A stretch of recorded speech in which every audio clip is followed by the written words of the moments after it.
अभी देखिए नेपाल में प्रचंड प्रधानमंत्री बने थे, चरमपंथी थे। चरमपंथी होने के बाद ठीक इससे भी भयानक वहाँ कत्लेआम हुआ था और बहुत लंबी लड़ाई के बाद प्रचंड वहाँ के प्रधानमंत्री बने थे। नतीजा आपके सामने है। तब किसी के पेट में दर्द नहीं हो रहा था। आज चर्चा हो रही है कि आतंकवादी संगठन तालिबान।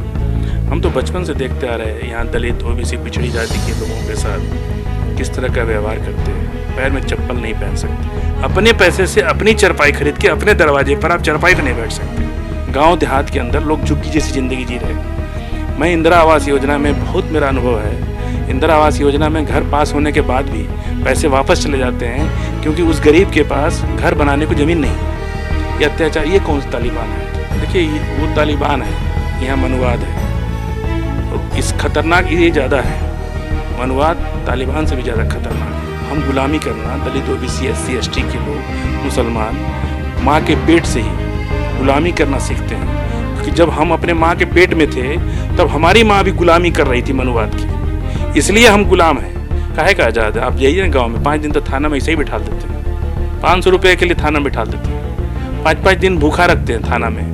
और जाइए, कौन सुनता है कि आपको 5 दिन थाना में रखा गया, गैर कानूनी तरीके से आपको डिटेन किया गया, आपको मारा गया सिर्फ टीवी पे दिखा देने से कि गलत हुआ गलत हुआ। हम क्या कर रहे हैं उस गलत के लिए? हम क्या कर रहे हैं? टीवी, अच्छा खास करके टीवी वाले उकसा के पूछते हैं कि बोलिए बोलिए क्या हुआ, तो वो तो कुछ ना कुछ तो बोल ही देता है। कोई ना, हर कोई तो इतना इंटेलिजेंट नहीं है, तो बोल देता है। वो इसलिए बोल देता है कि उसको इस बात का दुख है कि चलो ठीक है, तालिबान ने अमेरिका को धूल चटा दी। हम सही बात बोलते हैं, इसलिए मैं बहुत से चैनल्स पर नहीं जाता हूँ, क्योंकि अगर आप आवाज़ बंद कर देंगे तो फिर हमारे बुलाने का मतलब ही क्या है?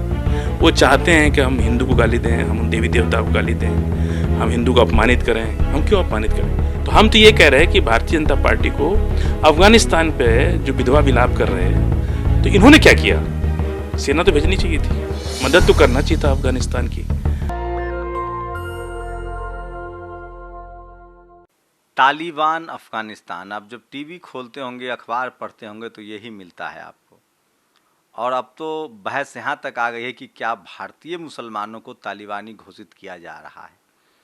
किसी ने इक्का दुक्का कुछ बोल दिया तो उसको यहाँ का मुद्दा बनाया जा रहा है। आखिर क्या वजह है?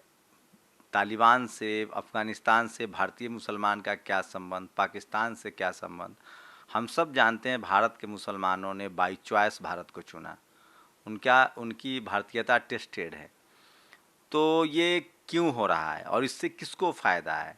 और आप सब भी बताइएगा कि हिंदू मुसलमान से किसको फ़ायदा होता है। और भारत में जो जाति के आधार पे, मज़हब के आधार पे हिंसा होती है, उसके लिए कौन जिम्मेदार है? आज भी इस देश में जाति के आधार पे हत्या होती है। किसी दूसरी जाति में शादी कर लिए, भले वो हिंदू हो, किसी अपर कास्ट में, जनरल कैटेगरी में शादी कर लिया तो उसकी हत्या हो जाती है। मेरे साथ फजील अहमद भाई हैं जो सोशल एक्टिविस्ट हैं और स्कॉलर हैं और तमाम मुद्दों पर बारीक नज़र रखते हैं। टेलीविज़न, अखबार पर ऐसे मुसलमानों को नहीं बुलाया जाता है क्योंकि वो सवाल पूछते हैं। फजील भाई, नेशनल दस्तक पर स्वागत है। ये जो तालिबान का मुद्दा छा गया, इसकी वजह क्या देख रहे हैं और भारत के मुसलमानों को कटघरे में खड़ा किया जा रहा है? देखिए, अभी जो मीडिया में ट्रेंड चल रहा है तालिबान, हमारा क्या मतलब अफ़गानिस्तान से, पाकिस्तान से, तालिबान से? ये उनके अपनी कंट्री का मामला है। हम लोग तो अपने देश में रह रहे हैं।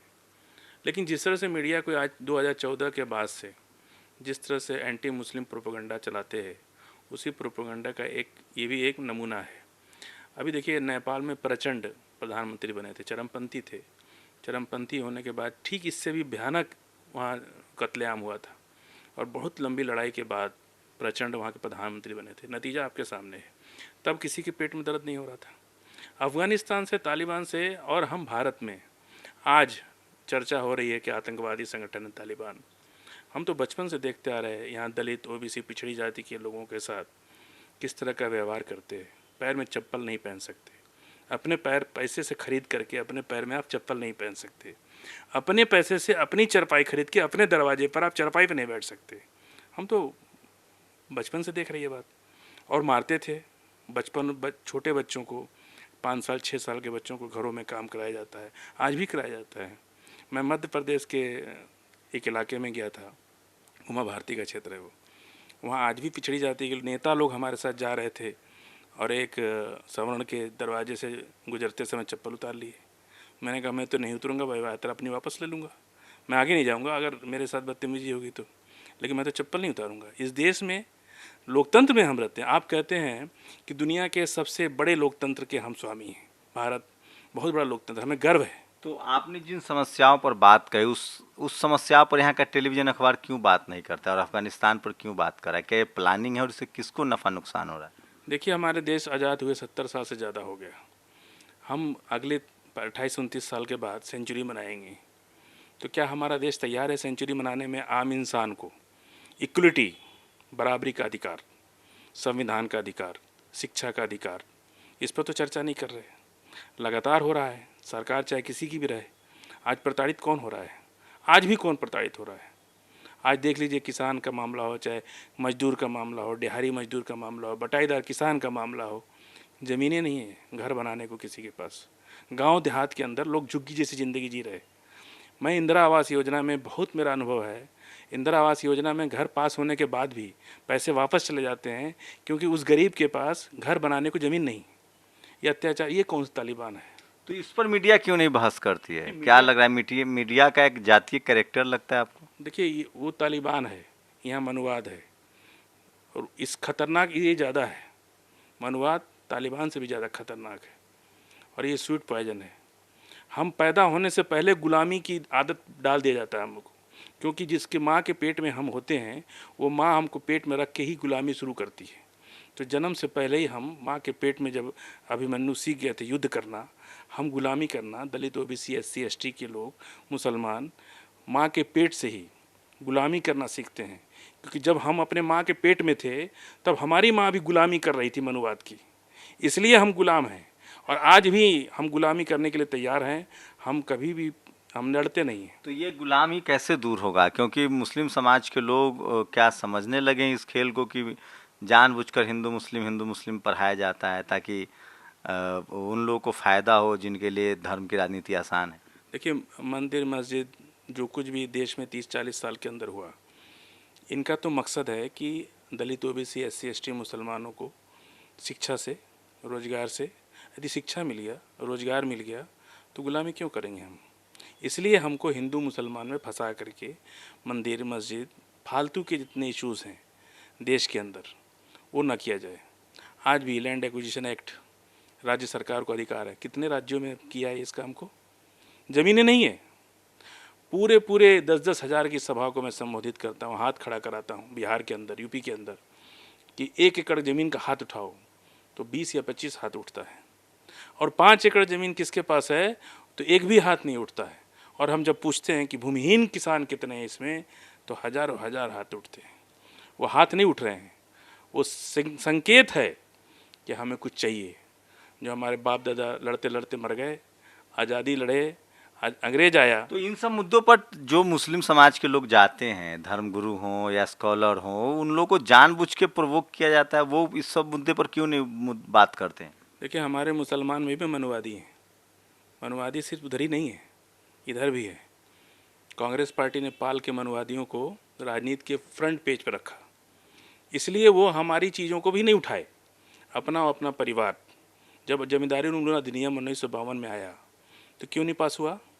क्योंकि जमींदार हमारे कांग्रेस पार्टी के अंदर भी जो मुसलमान थे, वो लोग भी जमींदार थे। इसलिए वो लोग चोरे चोर मुसियावत भाई, इस विषय पर देश में चर्चा कोई नहीं करना चाहता है कि आखिर आम इंसान, जो 125 करोड़, प्रधानमंत्री जी कहते हैं कि 125 करोड़ का देश है, तो 125 करोड़ को रोजी रोटी, रोजगार, शिक्षा की गारंटी होनी चाहिए ना, न्याय की गारंटी होनी चाहिए ना। ये कहते हैं आज़ाद है, काहे का आज़ाद है? आप जाइए ना गाँव में, 5 दिन तो थाना में ऐसे ही बिठा देते हैं। 500 रुपये के लिए थाना में बिठा देते हैं, 5-5 दिन भूखा रखते हैं थाना में। आ जाइए, कौन सुनता है कि आपको 5 दिन थाना में रखा गया, गैर कानूनी तरीके से आपको डिटेन किया गया, आपको मारा गया।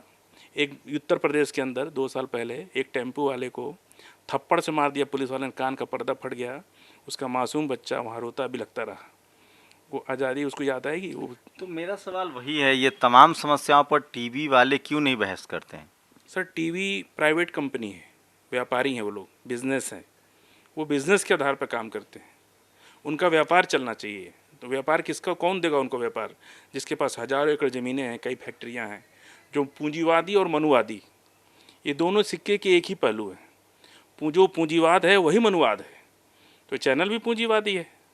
यही तो विरोध डॉक्टर लोहिया, भीमराव अम्बेडकर साहब, तमाम लोगों ने, पहले हमारी सामाजिक संरचना की लड़ाई थी, आज दो लड़ाई है। सामाजिक संरचना की लड़ाई भी है कि समाज में हमारा अधिकार और स्थान क्या है, दूसरी लड़ाई हमारी ये है कि हमें आर्थिक स्तर पर हमारा अधिकार क्या है। तो ये जो तालिबान पाकिस्तान और अफगानिस्तान हो रहा है, इससे आपको क्या लगता है यूपी चुनाव तक जाएगा और क्या नफ़ा नुकसान होगा? देखिए, यूपी चुनाव या कोई भी चुनाव, भारतीय जनता पार्टी देश के बारे में तो कुछ सोचती नहीं। तालिबान में जो कुछ हुआ, तालिबान जाने, अफगानिस्तान जाने, हमारा पड़ोसी देश है। हम कह रहे हैं सेना भेजना चाहिए था आपको, भारत को सेना भेजनी चाहिए थी। अगर किसी से हम हमदर्दी की बात करते हैं तो सिर्फ ज़बानी हमदर्दी करेंगे, सिर्फ टीवी पे दिखा देने से कि गलत हुआ गलत हुआ। हम क्या कर रहे हैं, उस गलत के लिए हम क्या कर रहे हैं? दुनिया भर में एक डिप्लोमेसी है, इंटरनेशनल पॉलिटिक्स है, आपको युद्ध तो करना चाहिए। आखिर कब तक चुप बैठेंगे आप? इधर पाकिस्तान जब चाहे तब कुछ कर देता है, इधर चाइना कुछ कर देता है। अफगानिस्तान में आप देखिए कि अंतर्राष्ट्रीय स्तर पर क्या सिनेरियो बना। भारत कहाँ खड़ा है, हम तो ये जानना चाहते हैं कि तालिबान टीवी दिखाने से क्या हो जाएगा? दुनिया जानती है कि तालिबान क्या है, कोई छिपाने वाली बात नहीं है। जो चरमपंथी है, चरमपंथी यही अखबार अब ये साबित करने लगा कि भारत के मुसलमान तालिबान के समर्थक हैं। भारत के मुसलमान भारत के संस्कृति के जन्म से संस्कृति में है, वो किसी के समर्थक नहीं है। क्योंकि वहाँ अमेरिका ने क्लस्टर बम गिराया था, आपको याद होगा उस समय जब अमेरिका में घटना घटी थी। जो लोग मारे गए उनका क्या कसूर था? तालिबान क्या कर रहा है हमको उससे मतलब नहीं, कोड़ा मार रहा है, ये मार रही है, उनका अपना निजी मामला है। वो लड़ रहे हैं, उनके लोग भी लड़ रहे हैं। लेकिन जो क्लस्टर बम अमेरिका गिराता था, भारत के जो कुछ मुसलमान जो चर्चा कर रहे हैं वो अपनी बात को कह नहीं पा रहे। उनको कहना ये है कि अमेरिका ने जिस तरह से अफगानियों पर जुल्म ढाया था, क्लस्टर बम गिराया था पूरे अफगान में, लाखों लोग, केमिकल बम है वो, अंधे और बहरे आज भी पैदा हो रहे हैं। और वो लोग जो मर गए क्लस्टर बम के दबाव से, जो लोग मरे, मानवीयता वहाँ शर्मसार नहीं हुई? दुनिया में कोई बोला कि आप cluster bomb, Osama bin Laden ने कुछ किया या तालिबान ने, मुल्ला उमर ने जो कुछ किया, उसको सज़ा मिलनी चाहिए ना, बेगुनाहों को क्यों मार रहे आप? ये इसलिए जो भारत के कुछ मुसलमान जो टीवी पर, अच्छा खास करके टीवी वाले उकसा के पूछते हैं कि बोलिए बोलिए क्या हुआ, तो वो तो कुछ ना कुछ तो बोल ही देता है। कोई ना, हर कोई तो इतना इंटेलिजेंट नहीं है, तो बोल देता है। वो इसलिए बोल देता है कि उसको इस बात का दुख है कि चलो ठीक है, तालिबान ने अमेरिका को धूल चटा दी, कि अमेरिका के जुल्म का बदला ले लिया, कि अमेरिका को नंगे पैर वहाँ से वापस जाना पड़ा, किस बुरी तरह भागना पड़ा कि वहाँ के अवाम ने जहाज़ नहीं उड़ने दे रहे थे और ज़बरदस्ती लोगों को उछलते हुए जहाज़ उड़ा के ले गए। अमेरिका को भी तो सोचना चाहिए था कि अगर जहाज़ पे पब्लिक बैठ गई तो हम कुचल क्यों रहे, उसको रोक देना चाहिए था। कौन सा वो मारने जा रहे थे? तो उसके जुल्म के सामने अमेरिका ने जो जहाज पर आदमी बैठा है और उड़ा दिया जहाज, और हजारों लोग उसमें दब गए। अच्छा, जो पैनलिस्ट मुस्लिम जाते हैं, क्या वो भारत में जैसे लॉकडाउन हो, किसान हो, नोटबंदी में लोग मरे, ये सब सवाल आप लोग नहीं उठाते हैं या इनके दिमाग में ही नहीं आता है, वहाँ बोलने नहीं दिया जाता है? नहीं, क्योंकि आप तो टीवी पर जाते हैं। मैं तो सुदर्शन चैनल पे जाता हूँ और सबसे खतरनाक चैनल वही है। ये लोग तो अभी पैदा हुए हैं, वो तो शुरुआत उन्होंने किया था। इस मनुवाद को नक्सल आंदोलन जैसे कार्यक्रमों से जोड़ने का काम ही सुदर्शन ने किया था। इस देश में एजेंडा उन्हीं का शुरू हुआ। तो उस चैनल पर भी हम बोलते हैं, ये लोग क्या करते हैं, आवाज़ धीमी कर देते हैं अंदर कंट्रोल रूम से। अगर हमारा सही जा रहा है और उनके खिलाफ जा रहा है, हम सही बात बोलते हैं। इसलिए मैं बहुत से चैनल्स पर नहीं जाता हूँ, क्योंकि अगर आप आवाज़ बंद कर देंगे तो फिर हमारे बुलाने का मतलब ही क्या है? वो चाहते हैं कि हम हिंदू को गाली दें, हम उन देवी देवता को गाली दें, हम हिंदू को अपमानित करें। हम क्यों अपमानित करेंगे? हम तो बोलते हैं कि हम धर्म के खिलाफ नहीं है, ना किसी हिंदू के खिलाफ हैं, हम सिस्टम के खिलाफ हैं। हम इसलिए धर्म के खिलाफ नहीं है कि हम गांव में पढ़े हैं, हमारे साथ यादव, दलित, पिछड़ा, राजपूत, ब्राह्मण सभी बच्चे हमारे साथ पढ़े हैं। जब वो टीवी देखेंगे और हमारे बारे में सोचेंगे कि हम उनके देवी देवता को कुछ गलत बोल रहे हैं, वो मेरे बारे में क्या सोचेंगे? इसलिए मैं बर्दाश्त कर लेता हूँ, जहर का घोट पी लेता हूँ, लेकिन कभी किसी के धर्म को, किसी आस्था के ऊपर चोट कभी नहीं करता। और मैं चाहता भी हूँ कि देश डिबेट पर ये सब विषय बंद होना चाहिए। इससे देश टूट रहा है, देश कमज़ोर पड़ रहा है। आखिर 125 करोड़ जनता को आप खंड खंड में, भले ज़मीन न बटे, विचार और मत तो बट रहे ना, दिमाग तो बट रहे ना। हम जमीन भले ना बांट पाए, हो सकता है कि देश के टुकड़े हम ना करें, लेकिन दिमाग के टुकड़े तो कर रहे हैं, व्यवस्था के टुकड़े। तालिबान पाकिस्तान से किसको फायदा होता दिख रहा है? देखिए, भारत तालिबान पाकिस्तान से सबसे ज़्यादा नुकसान तो भाजपा को हो रहा है। जो बुद्धिजीवी हमारे देश का, चाहे किसी भी जाति धर्म का है, वो समझ रहा है हम सम्राट अशोक का देश है। ये सम्राट अशोक का देश है। सम्राट अशोक ने ईरान से लेके आधा चाइना तक एक विशाल साम्राज्य खड़ा किया था। मिठाई बांट के नहीं खड़ा हुआ था, संघर्ष से खड़ा हुआ था, लड़ के खड़ा हुआ था। लाखों करोड़ों लोगों ने आहुति दी थी अपनी। विशाल साम्राज्य, विशाल भारत जो आज 9-10 टुकड़े में बट चुका है, उसको संगठित नहीं कर पाए। अगर ऐसा ही आप, अगर किसी को अपना दोस्त, अफगानिस्तान को आप दोस्त मानते हैं, भाजपा के लोग कह रहे हैं कि मुसलमान तालिबान का क्यों समर्थन कर, हम भी निंदा करते हैं तालिबान की, लेकिन अफगानिस्तान के लिए आपने क्या किया? उनका प्रधानमंत्री क्यों भाग गया? राष्ट्रपति क्यों भाग गया? क्योंकि जिस पर भरोसा है, जब वो साथ नहीं देगा तो क्यों नहीं भागेगा? अकेला पड़ेगा तो भागेगा ही। तो हम तो ये कह रहे हैं कि भारतीय जनता पार्टी को अफगानिस्तान पे जो विधवा विलाप कर रहे हैं, तो इन्होंने क्या किया? सेना तो भेजनी चाहिए थी, मदद तो करना चाहिए था अफगानिस्तान की। जो 2002 से लेकर के आज तक कितने साल, 20 साल से ऊपर हो गए, लाखों सैनिक को, हम तो कह रहे हैं कि प्रधानमंत्री अगर हमारी सरकार या हमारे देश की सरकार को चाहिए था, नौजवानों को फौज में भर्ती करके, भारत में ट्रेनिंग दिला करके एक बढ़िया बेहतरीन आर्मी अब तक खड़ा कर देना चाहिए था कि दोबारा तालिबान सर ना उठा सके। बेहतरीन पुलिस बना देना चाहिए था, कोर्ट, बेहतरीन कोर्ट बनाना चाहिए था, कलेक्ट्रेट बनाना चाहिए था, हॉस्पिटल्स बनाने चाहिए थे, स्कूल बनाने चाहिए था। हम तो भारत हैं, हमको ये काम करना चाहिए था, हम तो नहीं किए। आज जब तालिबान उनको धूल चटा के अमेरिका को भगा दिया और अफगानिस्तान के राष्ट्रपति को भागना पड़ा, तो विधवा विलाप कर रहे हैं। विधवा विलाप करने से नहीं देश आगे बढ़ता है, कर्म करने से आगे बढ़ता है। सर, मैंने फिर कहा कि सम्राट अशोक का देश है। मिठाई खा के इतना बड़ा साम्राज्य सम्राट अशोक ने नहीं खड़ा किया था। बहुत लंबी लड़ाई, बहुत संघर्ष के बाद एक बड़ा साम्राज्य खड़ा किया था। यदि हम भारत में विश्व गुरु बनना चाहते हैं, विश्व गुरु कैसे बन जाएंगे? मिठाई खा के, झंडे उठा करके, लेफ्ट मार्च करके, किसी को मिठाई खिला के हम विश्व गुरु बन जाएंगे? हमको दुनिया के बेहतरीन देश में अपने आप को शामिल करने के लिए बेहतरीन काम करना होगा। और सबसे पहले आप दुनिया को अगर आईना दिखाना चाहे, पहले तो घर का ठीक कीजिए। यहाँ 1.25 करोड़ जो है, कोई 5%, कोई 2%, कोई 10%, देश बटे ना बटे, मैं गारंटी के साथ कह रहा हूँ कि देश की विचार और संस्कृति और सभ्यता बट चुकी है। यदि अभी आप विश्व गुरु बनना चाहते हैं तो पहले 1.25 करोड़ को संगठित कीजिए। सबसे बड़ी चुनौती तो हमारे सामने ये है। हम अपने बच्चों, संगठित होने में सबसे बड़ा बाधा कौन दिख रहा है? ये हम मनुवाद, कुछ लोग चाहते हैं कि हम, बाकी लोग हमारी गुलामी करते रहे। इंसान इंसान की गुलामी नहीं कर सकता, कोई अधिकार नहीं उसको। यदि आप तनख्वाह पे कोई नौकर रखते हैं, उसको भी तो ह्यूमन राइट्स देते हैं ना, उसको मानवीय आधार पर उससे नौकरी लेते हैं। कि उससे ये कह सकते हैं क्या कि आप हमारे ऑफिस में बिना चप्पल के आइए, या ये कह सकते हैं कि आप खाना मत खाइए, या ये जो भी प्रोटोकॉल तो करना पड़ता है। मानवीय आधार पर आप किसी को गुलाम, सिर्फ जात के आधार पर आपसे गोबर फेंकवाएंगे? यदि हम दलित पैदा हो गए तो हमारा काम है गोबर फेंकना, ठेलिया चलाना, मजदूरी करना, बिल्डिंगें बनाना, मजदूरी करना। अशिक्षा से दूर रखा, स्कूल नहीं खोला, स्कूल से दूर रखा, एजुकेशन से दूर रखा, शिक्षा से दूर रखा। सामाजिक स्तर पर हमको क्रश करने की कोशिश किया, हमको तोड़ने की कोशिश किया। हम बताया आपसे कि हम जब माँ के पेट में होते हैं तो गुलामी हमारी माँ कर रही होती है, तो हम माँ के पेट में अभिमन्यु की तरह लड़ना नहीं सीखते, हम गुलामी सीखते। हमारी माँ गुलाम थी, हमारी माँ की माँ गुलाम थी, हमारे बाप गुलाम थे। जो बच्चा बचपन से अपने पिता को गोबर फेंकने के नाम पर गाली खाता सुनेगा, वो क्या सर उठा के जी सकता है? वो बादशाह बन सकता है? वो किसी का प्रतिकार कर सकता है?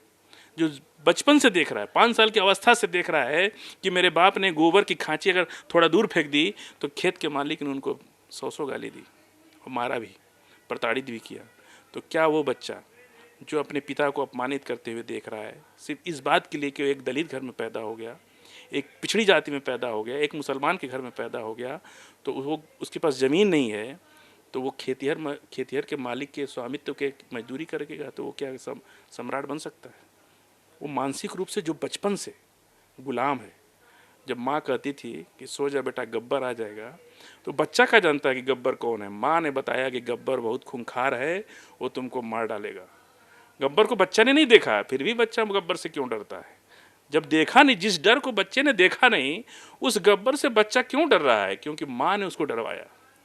इसी तरह हम जब बचपन में हमारे माँ बाप गुलामी की ज़िंदगी जी रहे थे, जब दिहाड़ी मजदूरी कर रहे थे, जब ठेलिया चला रहे थे, तो हमको डांट रहे थे कि मालिक उठ गए उठ जाओ, कुर्सी से मत बैठना, चारपाई पे मत बैठना, चप्पल मत पहनना। ये किसने? हमारी माँ ने, हमारे माता पिता ने हमको बताया, क्योंकि उनके ऊपर जुल्म होता था। अगर हम कोई गलती, वेद का उच्चारण सुन के, हमारा ही देश है ना, वेद का उच्चारण करने में जिह्वा काट ली जाती है। यदि कोई दलित का बच्चा वेद का उच्चारण कर दे तो उसकी जिह्वा काट ली जाएगी। ब्रेस्ट टैक्स, स्तन का कर, इसी देश की संस्कृति है ना। वीरंगाओं ने अपना स्तन काट दिया कि ढकेंगे नहीं, काट देंगे। उसकी आज कल ही जयंती थी। ये देश कहाँ ये लोग बात करते हैं संस्कृति? अभी 2021 के में तो हमको कुछ बहुत बदलाव नहीं दिख रहा। हम तो गांव में, दिल्ली से नहीं देखिए, दिल्ली मुंबई कलकत्ता बेंगलोर से मत देखिए, भारत को देखना है तो गांव में जाइए। गांव में तो कुछ नहीं बदला, सिर्फ स्वरूप बदल गया। इंसान वही है, कपड़े बदल लिया, पहले धोती कुर्ता पहनता था, जीन्स पैंट, लेकिन आदत वही है। वो चाहता है कि एक बहुत बड़ी आबादी हमारी गुलामी करे, हमारी सेवा करे। इसलिए नहीं कि उसके बदले में उसको क्या मिलता है, अनाज के बदले में आधा पेट खाना। साल में अगर 15 किलो आप मजदूरी दे देंगे खेत काटने पर, तो उससे उसका जीविका चल जाएगी। तो ये वो गंभीर मसले हैं जिस पर बहस होनी चाहिए, लेकिन जो जानकार है वो बता रहे हैं कि भारत में धर्म की राजनीति बीजेपी को सूट करती है, और उसमें भी मुस्लिमों के खिलाफ नफरत जब तक चलता रहेगा, हिंदू ध्रुवीकरण के नाम पर उनको सफलता मिलती रहेगी। और इसीलिए अब मुस्लिम स्कॉलर्स की जिम्मेदारी है कि वो इस देश के जो वाजिब मुद्दे हैं, रोजी रोटी का मुद्दा है, जातिवाद का मुद्दा है, महिलाओं के साथ उत्पीड़न का मुद्दा है, हाथरस में देखा रेपिस्टों के पक्ष में पंचायतें हुई, कश्मीर में देखा लाशें जला दी जाती, इन सब मुद्दों पर आपका टेलीविज़न चैनल बहस नहीं करता है, महंगाई पर बहस नहीं करता है, हिंदू मुसलमान तालिबान अफ़गानिस्तान पाकिस्तान पर बहस करता है, ताकि लोगों का ध्रुवीकरण हो सके। आप लोग की क्या प्रतिक्रिया, अपनी प्रतिक्रिया जरूर दीजिए। शुक्रिया। नेशनल दस्तक की आपसे गुजारिश है कि अगर इसको बचाना चाहते हैं तो नेशनल दस्तक को सब्सक्राइब करने के लिए रेड कलर के सब्सक्राइब बटन को दबाएं, फिर बेल आइकन की घंटी दबाएं। नेशनल दस्तक को बचाने के लिए बहुत जरूरी है कि हर खबर को शेयर करें, लाइक करें, कमेंट जरूर करें।